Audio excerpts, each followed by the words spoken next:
Bienvenue sur Tsunami IA, le podcast dédié à la déferlante de l'intelligence artificielle. Je suis Dimitri, votre hôte, et avec l'aide de mes assistants IA Josh et Juniper, nous allons naviguer ensemble à travers cet océan de changements technologiques. Si vous aussi vous avez le sentiment que l'IA est un mouvement majeur sur lequel il faut réfléchir et s'informer, ce podcast est fait pour vous. Nous explorons, nous décryptons et surtout nous essayons de surfer sur cette immense vague de transformation que l'IA apporte à notre société. Durant chaque épisode, nous plongeons dans des sujets d'actualité, nous discuterons parfois avec des experts pour vous donner les outils nécessaires pour embrasser cette révolution. Est-ce que vous êtes prêts à plonger avec moi ? Alors cette semaine, on parle de Sora versus Veo, de ChatGPT versus Gemini, en fait, de OpenAI versus Google, puisque vraiment, les annonces ont été très nombreuses des deux côtés, et on va essayer de regarder tout ça un petit peu ensemble. Donc pour commencer, on va essayer de continuer un petit peu la suite des 12 Days of OpenAI. Donc pour rappel, OpenAI, ils ont annoncé il y a de ça 12 jours, alors c'est uniquement les jours ouvrés de la semaine, qu'ils allaient faire une annonce par journée de nouvelles fonctionnalités qu'ils allaient déployer dans ChatGPT ou autre. Et donc on a déjà parlé des premières annonces qu'il y avait eu sur la semaine passée et la semaine précédente. Et donc là, il nous restait 3 annonces à voir pour cette nouvelle semaine, avec en premier le lancement du modèle O1 en API. Donc ça veut dire quoi ? Ça veut dire que pour les développeurs, ils vont pouvoir directement accéder à ce modèle O1 via les clés d'API, donc c'est beaucoup plus pratique en fait pour toutes les personnes qui utilisent les modèles de façon vraiment professionnelle. Et en fait, le modèle O1, jusqu'à maintenant, on pouvait s'en servir que via l'application, et on pouvait pas forcément avoir toutes les informations sur comment il faisait son cheminement de pensée. Donc voilà, ça a limité un petit peu la façon dont le modèle fonctionnait, on n'avait pas un super bon contrôle dessus. Là, maintenant, avec le système des API, ça va être beaucoup plus facilité, et donc du coup, ça veut aussi dire qu'il y a beaucoup d'outils qui utilisent l'intelligence artificielle qui vont très probablement pouvoir passer sur ce modèle O1. Ça va être viable de pouvoir passer sur ce modèle, et donc du coup, qui vont pouvoir bénéficier de l'intelligence supplémentaire de ce modèle dans pas mal de cas de situation. Donc voilà, ça va être quelque chose, je pense, qui va arriver dans les mois à venir, qui va pouvoir se révéler, je pense, sur des outils d'intelligence artificielle un peu divers et variés. Donc plutôt une bonne nouvelle. Ensuite, on avait une deuxième nouvelle sur ces 12 Days d'OpenAI qui concerne la disponibilité de ChatGPT pour tout simplement les appels téléphoniques. Alors ça va être uniquement disponible aux États-Unis et au Canada, mais il y a un numéro de téléphone qui existe sur lequel n'importe quelle personne aux États-Unis ou au Canada peut appeler. Pas besoin d'abonnement, pas besoin d'être authentifié, rien du tout. Vous pouvez juste appeler ce numéro-là, et là vous allez avoir accès au modèle ChatGPT Advanced Voice pour du coup discuter directement avec ce modèle-là.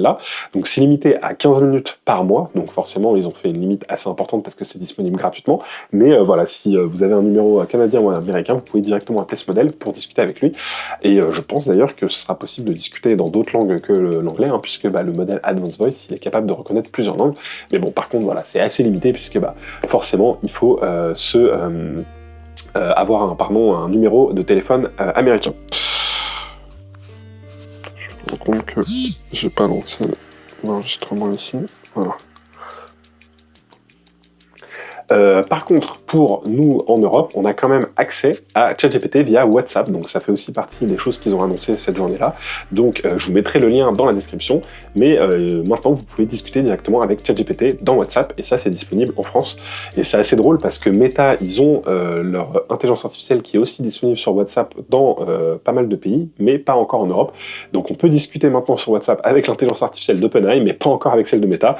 Donc voilà, ça m'étonnerait pas du coup que Meta fasse un lancement prochainement en Europe pour justement un peu combler ce vide-là, mais c'est plutôt pratique, ça permet d'avoir l'accès habituel à ChatGPT, mais via l'application WhatsApp, donc ce qui peut être intéressant, je pense, quand on a peut-être une moins bonne connexion. Ça peut être aussi intéressant dans d'autres pays, parce qu'il y a pas mal de pays qui proposent des abonnements téléphoniques avec la donnée illimitée, mais uniquement sur certains réseaux sociaux, par exemple WhatsApp, Instagram, etc. Donc ce qui veut dire que sur ce type d'abonnement, si vous discutez sur WhatsApp, c'est pas débité de votre abonnement. Par contre, si vous utilisez ChatGPT, là ça va être compté dans votre abonnement. Donc voilà, il peut y avoir des cas d'utilisation où ça peut être intéressant. Je pense que ça va être pas mal utilisé plutôt à l'international, pas forcément en Europe, puisque nous on a l'application qui marche très bien, mais je pense que dans certains contextes ça peut être un usage assez intéressant, et encore une fois c'est quelque chose qui est disponible gratuitement. Donc voilà, on voit que OpenAI essaye maintenant de prendre de la place dans pas mal d'autres domaines en offrant toujours plus via les comptes gratuits. Dernière nouvelle du coup pour ChatGPT, avant la très grosse nouvelle de la 12e journée, donc la 11e journée, ils ont annoncé l'intégration de plus d'applications dans l'application ChatGPT sur ordinateur, donc sur macOS ou sur Windows. Donc j'en avais déjà parlé il y a quelques semaines maintenant. ChatGPT est capable de voir la fenêtre de certaines applications, comme par exemple l'invite de commande ou d'autres applications plus dédiées aux développeurs. Et donc là, ils ont commencé à intégrer des applications qui sont un petit peu plus, on va dire, d'usage pour monsieur tout le monde, hein, comme l'application de notes et aussi l'application Notion, par exemple. Donc voilà, si vous utilisez ce genre d'application, maintenant ChatGPT va directement pouvoir voir l'application, ce qui pourra vous aider, hein, et ça évitera de faire un imprimé écran, de l'envoyer à ChatGPT quand vous avez des questions. Là, directement, il pourra consulter votre écran pour voir ce qui s'y passe. Et voilà, encore une fois, ça fait partie des premières briques vers des modèles de type agentique qui pourront à la fois voir ce qui se passe sur votre écran et ensuite, dans un deuxième temps, interagir avec ces choses-là pour du coup vous proposer aussi, pouvoir tout simplement vous aider et automatiser certaines tâches. Donc voilà, c'était tout pour les annonces de OpenAI, sauf la petite dernière que je vous laisse pour la fin du podcast, qui était forcément la plus grande annonce de cette semaine. Et donc du coup, on va passer tout de suite à la suite des actualités, avec une première news qui concerne Instagram, qui, avec leur responsable Adam Mosseri, qui est le responsable d'Instagram, qui a souligné l'importance de vérifier les sources en ligne face à l'émergence de contenus générés par intelligence artificielle dans des publications qu'il a mises sur le réseau Threads, hein, qui appartient du coup à Instagram, à Meta. Il a déclaré que les plateformes doivent étiqueter les contenus IA et fournir des informations sur les auteurs pour aider les utilisateurs à évaluer leur fiabilité. Mosseri a reconnu que certains contenus pourraient échapper à ces labels, soulignant la nécessité de plus de transparence et de contextualisation. Il s'est inspiré de solutions communautaires comme le Community Note qui est disponible sur la plateforme X ou les filtres de modération sur Blue Sky, sans préciser si Meta adopterait ces approches. Donc il y a vraiment un sujet, hein, je le répète à chaque fois, pour ceux qui suivent le compte sur Instagram, j'ai fait une petite démonstration avec ce qui était possible d'être généré avec l'IA de Grok, donc l'IA qui est disponible sur le réseau social X. On peut générer des images sans quasiment aucune censure. Donc j'ai donné un exemple, hein, j'ai généré des images de Emmanuel Macron qui tenait des armes à feu. Ça fonctionne très bien, les images sont super réalistes. Donc voilà, n'hésitez pas à faire un tour sur le compte Instagram si vous voulez voir un petit peu à quoi ça ressemble. Mais voilà, aujourd'hui on peut générer des images de façon qui sont à la fois très réalistes et très facilement. Et il n'y a pas vraiment de suivi pour l'instant pour pouvoir détecter si ces images sont générées par une IA ou pas.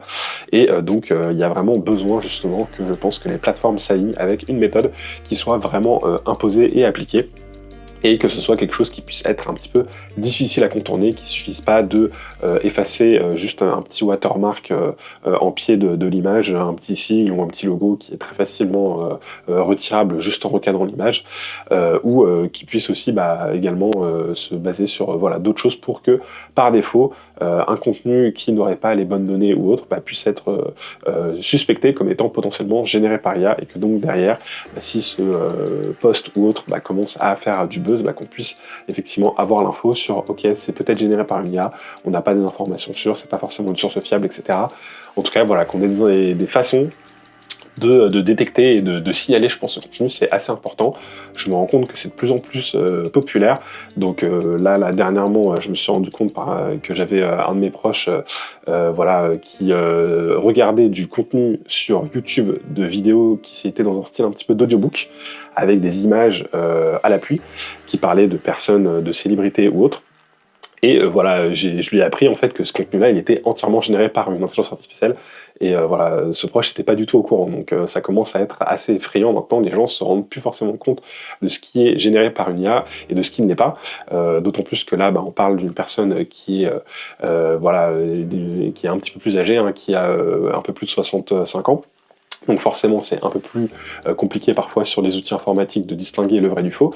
Mais voilà, je me rends compte maintenant qu'il y a vraiment des chaînes YouTube complètes de contenu entièrement généré par IA, où les images sont générées par des modèles comme Midjourney ou autres, et qui sont très réalistes, donc on se rend pas forcément compte que c'est pas des vraies images, avec derrière une voix qui pareil est générée par IA, avec par exemple Eleven Labs, et avec une histoire qui elle aussi est générée par IA, et qui se base parfois sur des faits réels, mais souvent sur des faits qui sont complètement inventés, et qui met en scène des personnes connues, des grands acteurs ou autres par exemple, dans des situations de vie de tous les jours, mais voilà, où tout ça est entièrement faux, et pour l'instant c'est pas forcément très très grave, puisque voilà, là c'était de la fiction sur des acteurs ou autres, mais imaginez la même chose sur des politiciens, sur des partis politiques, avec du contenu qui peut être faux ou autre. Voilà, ça peut vraiment poser des problèmes. si on n'est pas capable de savoir justement ce qui a été généré ou pas par une IA. Et pour l'instant, sur des plateformes comme YouTube, sur des plateformes comme X, même encore sur Meta, etc., on peut très facilement faire du contenu entièrement généré par IA sans que ce soit détecté, sans que ce soit signalé. Donc voilà, c'est un véritable sujet, je pense, pour 2025, et on verra un petit peu comment tous ces sujets-là avanceront. Ensuite, on a une prochaine news qui concerne cette fois-ci Microsoft, voilà, qui dévoile la traduction en direct sur les ordinateurs qui sont estampillés Copilot+. Donc si vous achetez un ordinateur prochainement, donc là en plus on est sur la période des fêtes et de Noël, faites attention si vous utilisez un ordinateur, si vous prenez un ordinateur Windows, qui soit compatible avec Windows 11 et que potentiellement il y ait la fonctionnalité Copilot+. Donc ça veut dire quoi? Ça veut dire que c'est un ordinateur qui aura les fonctionnalités avancées de Copilot. S'il n'a pas ce badge Copilot+, il y aura pas mal de fonctionnalités liées à l'intelligence artificielle que l'ordinateur ne pourra pas faire, tout simplement parce qu'il n'aura pas la puissance de calcul nécessaire. Et donc dans ces nouvelles fonctionnalités, là ils ont lancé en bêta une fonctionnalité de traduction en direct, donc c'est plutôt intéressant, ça permet tout simplement de, quand on a un meeting, directement avoir les sous-titres si la personne parle dans une autre langue. Donc si la personne elle parle en anglais, on peut avoir les sous-titres en français lors du meeting, donc je pense que ça peut être super intéressant pour pas mal de cas d'usage, et c'est quelque chose de toute façon qui va se populariser. Là, ce qui est intéressant, c'est que le calcul, il est fait sur la machine en elle-même, donc voilà, il n'y a pas besoin de passer par des serveurs ou autre, mais c'est quelque chose aussi qui pourrait très bien se faire dans l'avenir, en passant par le calcul sur des serveurs, mais voilà, il y a toujours aussi un côté confidentialité des données, etc. Donc à voir comment ce genre de fonctionnalités peuvent évoluer, mais c'est une fonctionnalité qui arrive très prochainement. Ensuite, un petit aparté sur Waymo. Donc on en avait parlé, je crois, il y a quelques épisodes, mais Waymo, donc c'est l'entreprise de voitures autonomes qui maintenant fonctionne. C'est des taxis autonomes qui fonctionnent dans pas mal de villes américaines. Je crois qu'il y a 4 ou 5 grandes villes qui ont autorisé la circulation de ces taxis Waymo, notamment San Francisco. Et donc là, on commence à avoir un petit peu plus de recul sur si c'est des véhicules qui provoquent beaucoup d'accidents ou pas. Et donc du coup, selon une étude qui a été menée par Swiss Re, les véhicules autonomes de Waymo réduisent les sinistres de 88% pour les dégâts matériels et de 92% pour les blessures corporelles, comparé aux conducteurs humains. C'est une analyse qui a été basée sur 25 millions de miles en conduite autonome. Donc un mile, si je dis pas de bêtises, c'est 1,8 km, quelque chose comme ça. Donc voilà, ça fait quand même plusieurs millions de kilomètres, plus de 35 millions de kilomètres. Donc voilà, c'est quand même une distance qui est suffisamment, je pense, pertinente pour avoir des résultats qui commencent à être assez significatifs. Et donc sur cette distance, il y a eu 9 sinistres matériels et il y a eu 2 blessures. Et comparé à une distance similaire avec une conduite pour des humains, on aurait 78 sinistres matériels et 26 blessures humaines. Donc c'est quand même assez significatif, donc quasiment 90% de réduction entre les deux statistiques. Donc ça pourrait réellement réduire le nombre de morts sur la route aux États-Unis. Donc aux États-Unis, il y a 40 000 morts sur la route par an à peu près. En France, je crois qu'on est autour des 5 000 si je dis pas de bêtises, mais voilà, il y a encore de nombreux morts sur la route. Si on peut demain, grâce à la conduite autonome, réduire ce nombre de morts de 90%, imaginez le nombre de vies qui pourraient être sauvées, sans parler du fait qu'en plus, ce serait quand même beaucoup plus pratique pour se déplacer d'avoir un véhicule autonome, pas besoin d'avoir le permis de conduire ou autre. On peut se déplacer, ça faciliterait beaucoup les transports. Donc je pense que c'est vraiment quelque chose qui va arriver dans l'avenir, même s'il y a encore pas mal d'étapes à passer. Il y a aussi tout l'aspect réglementation et législation pour que tout ça soit accepté et contrôlé. Et en plus de ça, il ne faut pas oublier que là, c'est des modèles qui ont été entraînés sur une conduite sur des routes américaines. Il faudra que ces modèles puissent être par la suite entraînés sur des routes européennes qui sont assez différentes.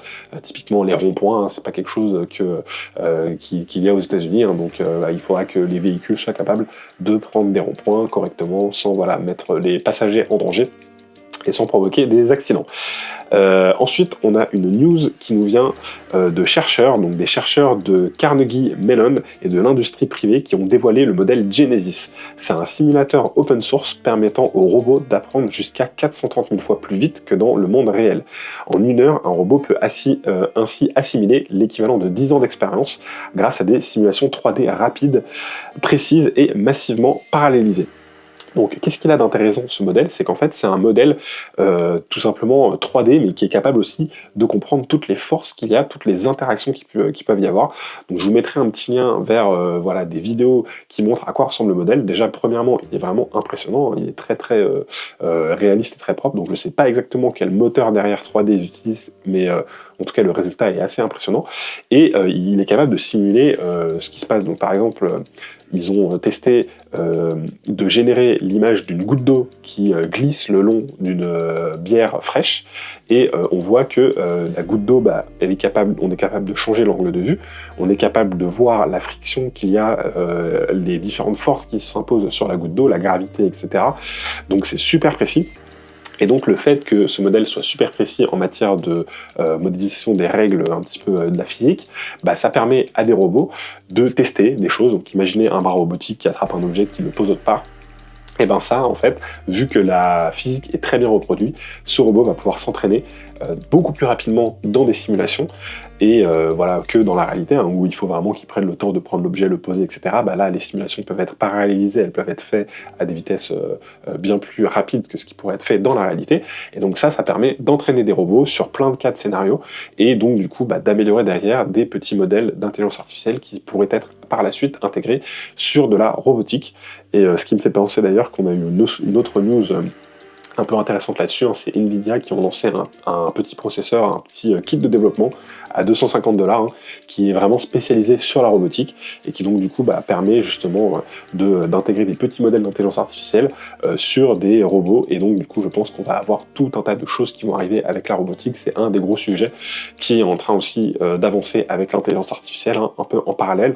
Et donc voilà, typiquement ce genre de modèle là, c'est des choses qui vont permettre de, je pense, très rapidement progresser sur la partie robotique, et aussi dans d'autres domaines, parce que par exemple dans le jeu vidéo, avoir ce genre de modèle qui est capable de générer des scènes 3D avec une physique réaliste, etc., c'est des choses peut-être qui pourront aussi être très facilement utilisées dans le jeu vidéo, ou même peut-être dans le divertissement avec des films générés en 3D.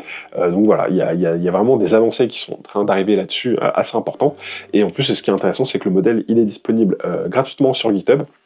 Donc il est totalement open source. J'ai pas eu le temps de regarder, je sais pas exactement ce qu'il faut pour pouvoir le faire tourner et quelle configuration il faut pour pouvoir le tester. Mais en tout cas, je vous mettrai en lien le lien vers le papier, vous pourrez déjà voir à quoi ça ressemble et vous faire une idée, mais je vous assure que c'est assez impressionnant. Et pour ceux qui regardent la vidéo sur YouTube, pareil, je vous mettrai quelques petites images pour que vous vous rendiez compte de ce à quoi ça peut ressembler. Ensuite, on a une news concernant l'Europe cette fois-ci, avec le European Data Protection Board, qui a publié un avis détaillé sur la manière dont les développeurs d'IA peuvent utiliser les données personnelles tout en respectant le RGPD. Donc le RGPD, c'est la réglementation qui est dédiée à la gestion justement des données personnelles pour les entreprises.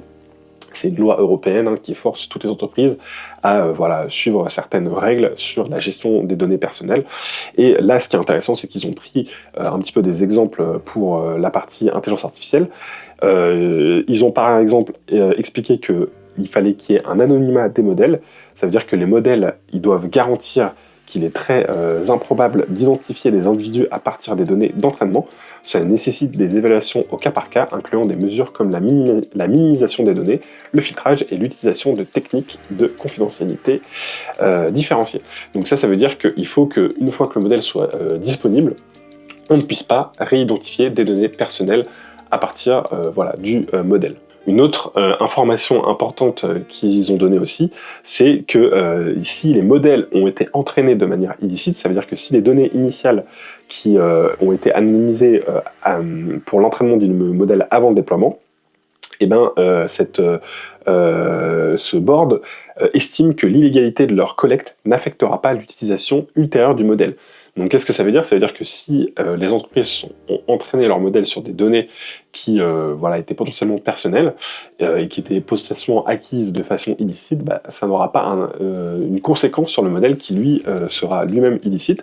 Et ça c'est quand même assez important, ça veut dire qu'en fait tout ce qu'un petit peu OpenAI a pu faire, c'est-à-dire prendre énormément de données avec très probablement dans le tas des données personnelles pour entraîner son modèle, on ne pourra pas vraiment le reprocher sur le modèle, puisque du coup, une fois que le modèle il a été entraîné, c'est considéré comme OK, en tout cas d'après ce comité. Donc je trouve que c'est assez intéressant, et je pense que on verra un petit peu, l'avenir nous le dira, mais ça risque d'être un petit peu une règle qui va s'appliquer, je pense, un petit peu partout, c'est-à-dire qu'il y a énormément d'entreprises qui ont utilisé des données en considérant qu'elles avaient un fair use de ces données, donc on pense à OpenAI qui a récupéré beaucoup de données qui venaient de journaux par exemple. On pense à eux aussi, OpenAI, qui ont très probablement utilisé des vidéos sur YouTube sans avoir les accords, etc., pour entraîner dans le modèle, et maintenant les modèles sont disponibles, super, mais en gros, on ne peut pas vraiment interdire l'utilisation de ces modèles maintenant qu'ils sont là, quoi. C'est un petit peu ça le concept, et donc je pense que voilà, on verra un petit peu si comment tout ça évoluera, mais ça donne un petit peu, entre guillemets, raison à toutes ces entreprises d'intelligence artificielle sur le fait qu'elles aient récupéré des données en fait sans vraiment demander l'autorisation, puisque bon, au final, on est en train de se rendre compte qu'a priori, elles vont peut-être pouvoir s'en sortir sur l'aspect légal, même si voilà, il n'y a encore rien de fait. Il y a beaucoup de procès, de procédures qui sont en cours là-dessus, donc on verra un petit peu ce qui se passera pour l'avenir pour OpenAI, et s'ils seront justement, s'ils auront un petit peu des comptes à rendre sur tous ces sujets-là. Ensuite, on a une news qui concerne cette fois-ci Meta, qui ont dévoilé une mise à jour majeure de leurs lunettes Ray-Ban Meta, intégrant des fonctionnalités IA avancées. Donc les nouveautés incluent vidéo IA en temps réel, donc les utilisateurs peuvent poser des questions sur leur environnement via la caméra des lunettes sans utiliser le mode d'activation Hey Meta, donc ça c'est assez intéressant. On pourra directement, les caméras donc Meta vont filmer notre environnement, on pourra directement leur poser des questions sur notre environnement. La traduction instantanée, donc ça va être la traduction en temps réel entre l'anglais et le français, l'espagnol ou l'italien, avec la retranscription sur smartphone et audio via les haut-parleurs ouverts. Donc ça veut dire que on va avoir quelqu'un qui va nous parler en anglais par exemple, et nous on va l'entendre parler directement en français via les lunettes, ou avoir une retranscription sur son téléphone de ce qu'il est en train de nous dire. Donc ça c'est vraiment assez impressionnant. J'avais fait je crois un épisode il y a déjà probablement 6 mois ou plus sur le fait que bientôt l'intelligence artificielle allait permettre de rompre les barrières de la langue, et là on commence vraiment à y arriver avec ce genre de lunettes qui vont pouvoir tout simplement faire de la traduction en temps réel, en tout cas dans un sens, et après forcément il faudra que la personne avec qui on discute elle ait également des lunettes pour que la traduction marche dans l'autre sens. Mais voilà, je pense que sur les lunettes connectées on va vraiment avoir un outil qui va être très puissant sur l'aspect traduction. Là sur ces lunettes il n'y a pas encore d'écran, donc on peut pas afficher les sous-titres directement, mais je pense que voilà, c'est l'étape d'après. Il y a déjà pas mal de prototypes qui proposent ce genre de sous-titres, il y a même des lunettes, j'ai oublié la compagnie qui le fait, qui le propose déjà. Mais voilà, c'est vraiment l'étape suivante. Et voilà, les lunettes intégreront aussi notamment la compatibilité avec l'application Shazam pour directement reconnaître les musiques que vous écouterez. Mais voilà, tout ça pour l'instant, c'est disponible uniquement aux États-Unis et au Canada, et puis ça arrivera par la suite dans le reste du monde. La nouvelle suivante concerne cette fois-ci Google DeepMind avec le lancement de VO2. Donc VO2, c'est un modèle de vidéo avancé. Et il a été dévoilé, ce modèle il est capable de faire des vidéos de plus de 2 minutes en résolution 4K, contrairement au modèle Sora d'OpenAI qui est vraiment son concurrent direct, qui lui ne peut faire des vidéos que de 20 secondes en 1080p, en tout cas avec l'accès qu'on a actuellement. Même si le modèle VO pour l'instant n'est pas encore accessible, il est disponible uniquement à des utilisateurs qui sont en phase de test, et les vidéos que ces utilisateurs peuvent générer, elles sont limitées à 8 secondes et à une résolution de 720p. En tout cas, ce qui est intéressant avec ce modèle, c'est qu'il a une meilleure modélisation des mouvements dynamiques et fluides liés, et aussi de la gestion lumineuse. Il a un meilleur contrôle de la caméra, et il a des capacités stylistiques assez variées, donc voilà, on peut vraiment changer le style des vidéos qu'on génère, et il a été comparé sur des prompts équivalents au modèle Sora, et honnêtement il y en a beaucoup sur lesquels il est meilleur, et il a un meilleur rendu, où le rendu est plus réaliste, la physique est mieux respectée, il y a voilà, des choses plus concrètes. Donc c'est pas encore un modèle qui est parfait, forcément, on en est encore un petit peu, je pense qu'au début de la génération de vidéos par intelligence artificielle, mais on est vraiment en train de voir qu'il y a un progrès, et que voilà, maintenant il n'y a pas que OpenAI qui est dans la course. Sora avec son modèle Sora, hein. On a aussi maintenant ce modèle VO qui est même plus impressionnant. Je vous mettrai quelques vidéos pour ceux qui suivent sur YouTube. Mais voilà, maintenant, quand on compare les deux, on était déjà impressionné par Sora quand il est sorti, et même quand il est arrivé, maintenant, quand il a été annoncé, et même maintenant depuis qu'il est sorti. Et donc là, avec ce modèle, on voit que Google ne s'est pas reposé sur ses lauriers et qu'ils sont également, eux, avec un très bon modèle qui a d'ailleurs très probablement été entraîné sur YouTube, hein, puisque forcément, Google il dispose de millions et de millions d'heures de vidéos sur YouTube, hein, si c'est pas même des milliards d'heures de vidéos, et donc forcément ils ont des données qui sont accessibles pour entraîner leur modèle. Donc même si on suspecte OpenAI d'avoir entraîné également ces vidéos sur YouTube, notamment il y a une vidéo assez intéressante d'un YouTuber américain qui s'appelle Marquis Brownlee sur la chaîne MKBHD qui a testé le modèle Sora et qui montre que quand il fait des demandes de tests, par exemple de smartphone, génère-moi une vidéo d'un test de smartphone, il y avait une petite plante qui avait tendance à apparaître sur le décor de ce YouTuber, et la petite plante en question, c'est une plante que Marcus Brownlee utilise énormément dans ses vidéos. Donc voilà, grosse suspicion sur le fait que ces vidéos aient probablement été utilisées pour entraîner le modèle Sora. C'est très fortement probable. Mais il faut savoir que Google, c'est un petit peu la même chose, hein, de leur côté. Leur modèle VO2, il a très probablement aussi été entraîné sur les vidéos YouTube, hein. Ils ont cette manne énormément de données, donc forcément, ils ne vont pas forcément s'en priver pour entraîner leur modèle d'intelligence artificielle. Ils ont aussi également annoncé l'amélioration de leur modèle de génération d'images qui s'appelle Imagen 3. Donc ce modèle-là, il est disponible sur le site internet Google Labs, disponible avec un VPN, hein, vous ne pourrez pas y accéder directement en France, mais si vous y accédez avec un VPN, vous pourrez générer des images, notamment des images de tout et n'importe quoi, hein. C'est un modèle de génération d'images comme les autres, mais qui est assez efficace et assez impressionnant et disponible gratuitement, donc n'hésitez pas à aller y faire un tour pour tester ce modèle Imagen 3. Justement, on enchaîne justement sur une news qui concerne toujours Google et YouTube, où ils ont ajouté une fonctionnalité pour les créateurs de contenu sur YouTube qui permet désormais aux créateurs de décider s'ils veulent que leurs vidéos soient utilisées pour entraîner des IA tierces ou non. Donc vous allez pouvoir directement aller dans YouTube Studio pour ceux qui créent des vidéos sur YouTube et décider si votre vidéo peut être utilisée pour entraîner l'IA ou non. Et donc ça c'est très intéressant, hein, puisque ça montre que ils proposent la fonctionnalité maintenant pour que d'autres entreprises tierces puissent potentiellement entraîner leur modèle sur YouTube, mais ça veut aussi dire que c'est un petit peu un aveu que eux ils ne se sont pas gênés pour eux-mêmes entraîner leur modèle VO2 sur les informations qui sont sur YouTube. Et ils ont d'ailleurs annoncé qu'ils continueront d'entraîner leur propre modèle sur certaines vidéos selon les règles actuelles qui sont appliquées, donc sans plus de détails, bien que ce changement ne s'applique pas rétroactivement, hein.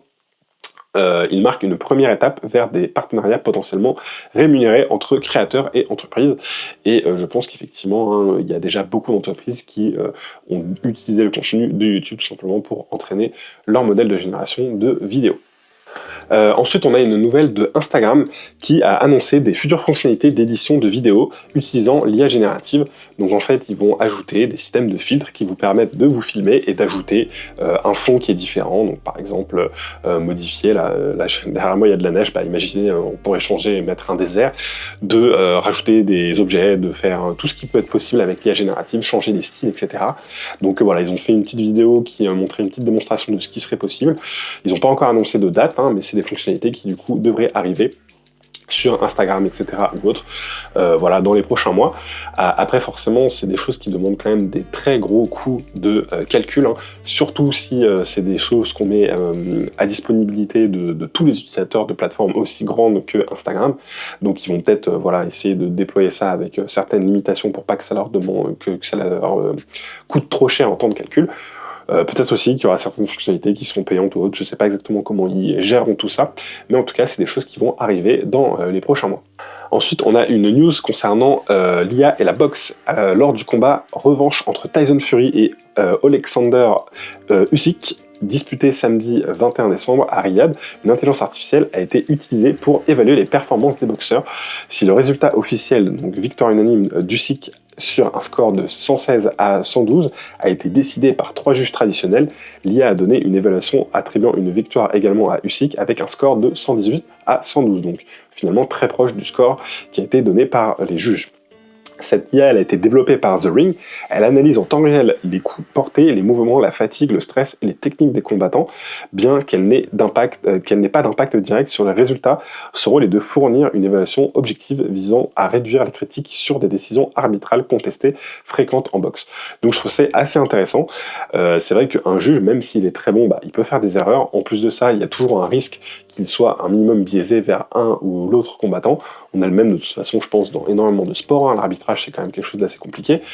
Et donc, du coup, le fait d'utiliser une intelligence artificielle, si on se rend compte qu'elle est suffisamment performante au début, en parallèle des juges, pourquoi pas derrière l'utiliser directement et avoir un avis supplémentaire, donc un quatrième juge qui serait le juge IA pour avoir un score rajouté par ce dernier. Donc forcément, c'est un gros changement, c'est pas quelque chose qui va arriver comme ça demain, mais je pense qu'on sous-estime souvent à quel point les êtres humains peuvent être biaisés et à quel point un modèle qui a été bien entraîné et sur lequel on a fait un travail pour que justement il ne répète pas les biais déjà des humains, peut avoir vraiment un jugement objectif. Et donc, dans ce genre de situation, c'est pas forcément une mauvaise idée de passer par une intelligence artificielle si elle a eu les bonnes règles, si elle a été bien entraînée, si elle est vraiment capable de bien reconnaître ce que c'est qu'un point ou pas dans le cadre par exemple de la boxe. Ça peut quand même être aussi une façon de se protéger du fait que des fois un juge c'est un être humain et que donc il peut être influencé, il peut être biaisé d'un côté ou de l'autre et il peut y avoir aussi des sujets de corruption ou autre. Donc là au moins avec l'intelligence artificielle ce sera des choses qui seront beaucoup plus difficiles à mettre en place. Donc pourquoi pas, même si forcément c'est pas forcément quelque chose qui va pouvoir s'implémenter facilement et qui va faire aussi plaisir aux combattants. Donc notamment Tyson Fury s'est exprimé sur les réseaux sociaux suite à cette défaite en disant que il emmerdait les ordinateurs et que plus de jobs pour les humains ce serait mieux et moins de jobs pour les machines. Donc après a priori l'histoire ne va pas dans ce sens-là. En ce moment on a plutôt tendance à avoir l'intelligence artificielle qui prend de plus en plus de place. Maintenant ça ne veut pas forcément dire que les humains sont remplacés dans cette histoire. C'est toujours au sujet, le sujet, le cœur de ce podcast, c'est vraiment de vous montrer pourquoi l'intelligence artificielle aujourd'hui est partout, pourquoi elle prend de plus en plus de place et pourquoi justement c'est important de se tenir informé, de se former sur ce nouveau domaine, de l'utiliser pour justement pouvoir améliorer et faire plus de choses, en tout cas de travailler différemment, de travailler avec cet outil et plutôt que de se dire que c'est quelque chose qui va nous remplacer. C'est pas forcément toujours comme ça, il y a différents cas possibles. D'ailleurs, peut-être que ça pourrait être un sujet intéressant à faire lors d'un podcast avec quelques invités, avec un invité ou deux. On pourrait discuter un petit peu de qu'est-ce qui peut être remplacé par l'IA ou pas, et quel impact ça peut avoir vraiment sur les métiers de tous les jours. Mais en tout cas, là, dans ce cadre précis, je pense qu'il peut y avoir un intérêt d'ajouter de l'IA sur ce genre de choses-là. Partout, en tout cas, où on peut avoir des résultats qui sont meilleurs que ceux des humains, pourquoi se priver d'utiliser l'intelligence artificielle ? Je pense qu'en tout cas, dans l'avenir, c'est des choses où l'IA pourra être de plus en plus utilisée. Je sais que dans le médical, par exemple, c'est sur les diagnostics en imagerie, l'intelligence artificielle elle est de plus en plus utilisée. C'est surtout aussi parce qu'elle fait moins d'erreurs et qu'elle est capable de faire des meilleurs diagnostics dans certains cas bien précis et bien contrôlés. Et donc je pense que dans ce genre de situation, ça fait sens, d'autant plus que c'est souvent sur des tâches assez répétitives que l'IA devient vraiment forte, et donc forcément c'est pas forcément les tâches les plus intéressantes et les plus pertinentes aussi pour les êtres humains. Donc un grand changement en tout cas qui commence à arriver, et c'est un signe un petit peu je pense de la mouvance globale, donc des juges côté boxe, mais comme je pense que vous pouvez le voir tous les jours, l'IA prend aussi de plus en plus de place dans d'autres domaines. Ensuite, une news qui nous ramène du côté de l'Europe avec la Commission européenne qui a investi 1,5 milliard d'euros pour créer ou moderniser 7 usines d'intelligence artificielle à travers l'Europe, avec des sites prévus en Espagne, au Luxembourg, en Italie, en Allemagne et en Suède, en Finlande et en Grèce. Ces installations opérationnelles dès 2025 visent à renforcer l'utilisation de l'IA par les entreprises et les chercheurs, tout en offrant des formations pour soutenir la reconversion professionnelle. Ces usines seront équipées de supercalculateurs et de plateformes avancées pour développer les outils d'IA appliqués à des secteurs comme la cybersécurité, la finance ou l'agroalimentaire. Ce projet ambitionne de positionner l'Europe en leader mondial de l'IA d'ici 2030.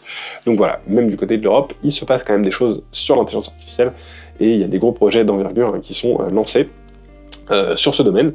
Voilà, avec aussi, comme je disais, l'aspect formation, etc., qui n'est quand même pas à négliger, l'aspect reconversion, etc., où je pense qu'il y a pas mal de nouveaux métiers qui vont apparaître avec l'intelligence artificielle, sur lesquels ça peut être intéressant de se plonger, si c'est un domaine en tout cas qui vous intéresse.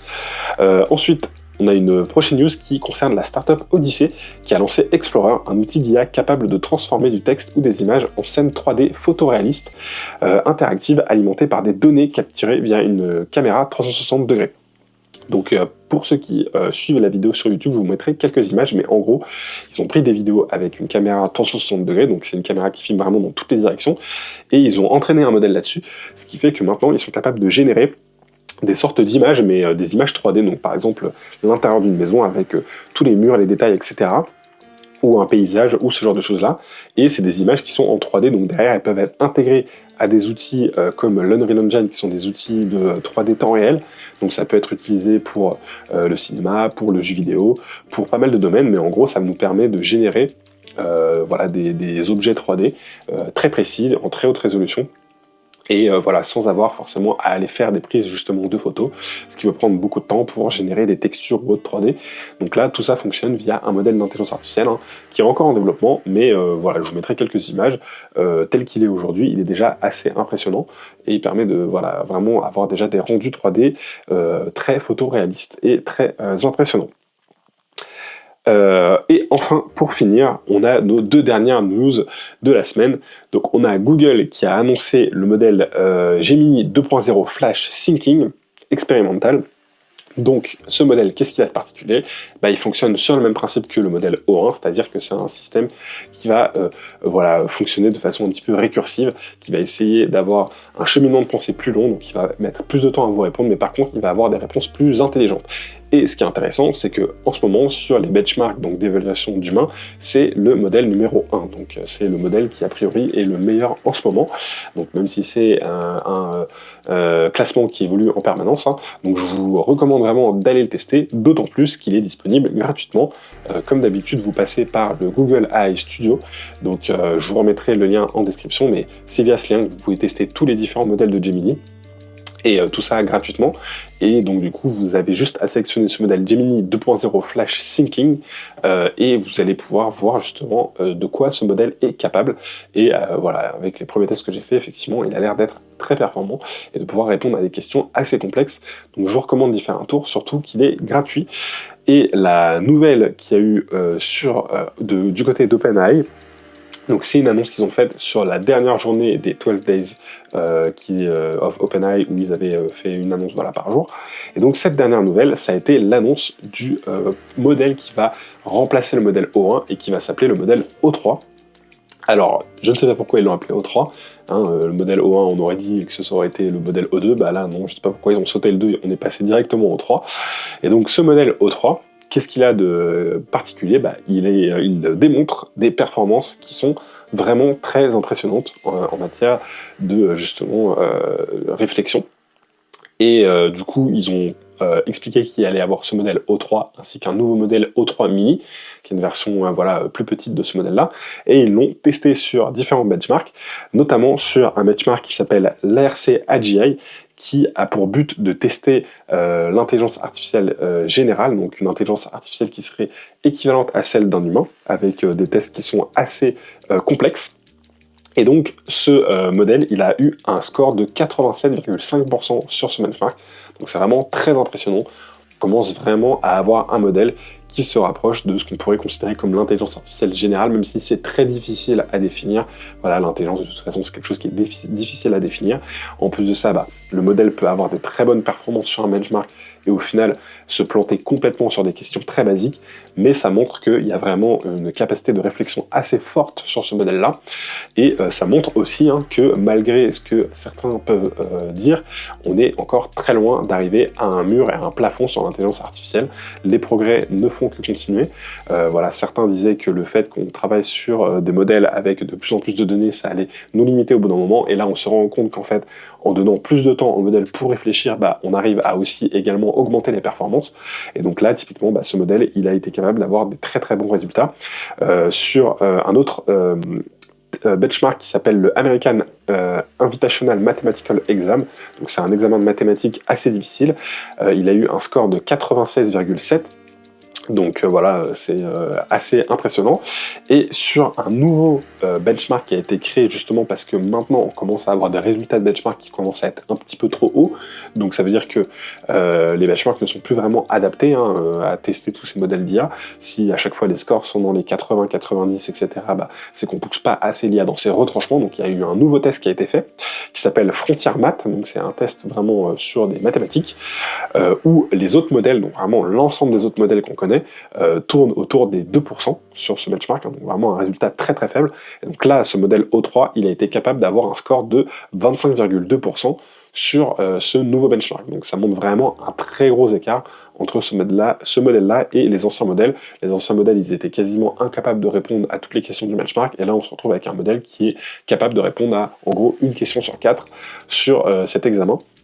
Donc voilà, c'est vraiment impressionnant. Donc il y a forcément encore toujours des limites sur ce modèle-là. Une des choses quand même qu'ils ont annoncé, c'est qu'ils avaient rajouté un système de deliberative alignment qui permet de limiter les risques liés au modèle. Ça, en gros, ça va permettre au modèle de mieux s'auto-évaluer pour savoir si quand on lui fait une requête, si c'est une requête à laquelle il peut répondre ou non, et s'assurer qu'il y a un minimum d'alignement. Donc c'est un sujet qui reste important pour OpenAI. Et d'ailleurs, du coup, là, le modèle, il est en ce moment disponible à un petit groupe d'utilisateurs pour des tests, justement, liés à la sécurité du modèle, s'assurer que voilà, le modèle fonctionne bien, etc.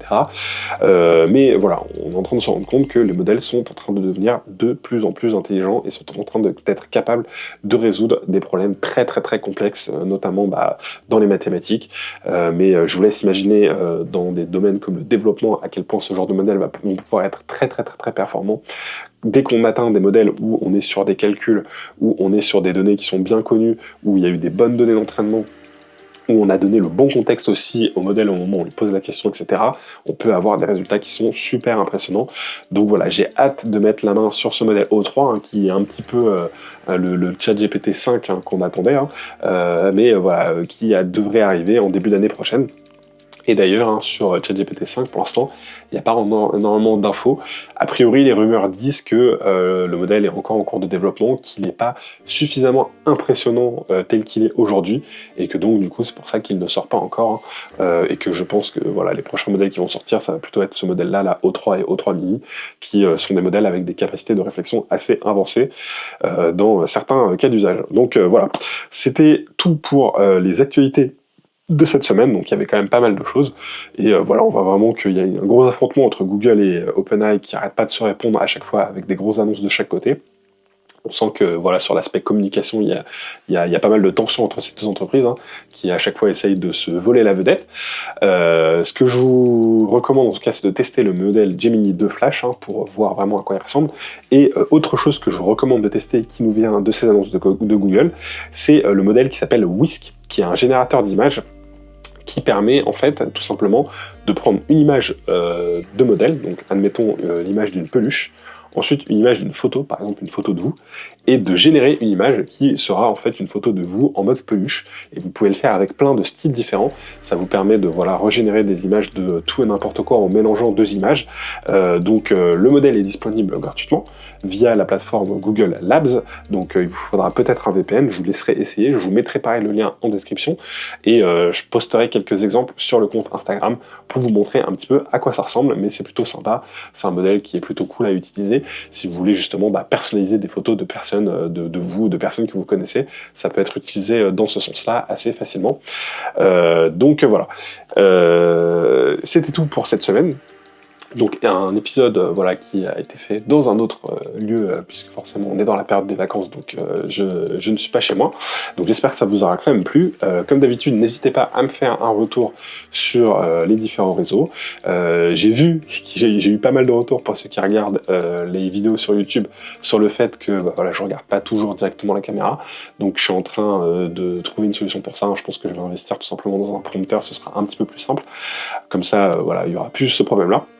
Mais voilà, n'hésitez pas, à chaque fois je lis vos commentaires, je regarde vos retours, ça me permet aussi moi de regarder un peu les sujets qui vous plaisent ou pas, et d'insister plus ou moins sur certaines choses, donc comme d'habitude, n'hésitez pas, et n'hésitez pas à parler autour de vous du podcast.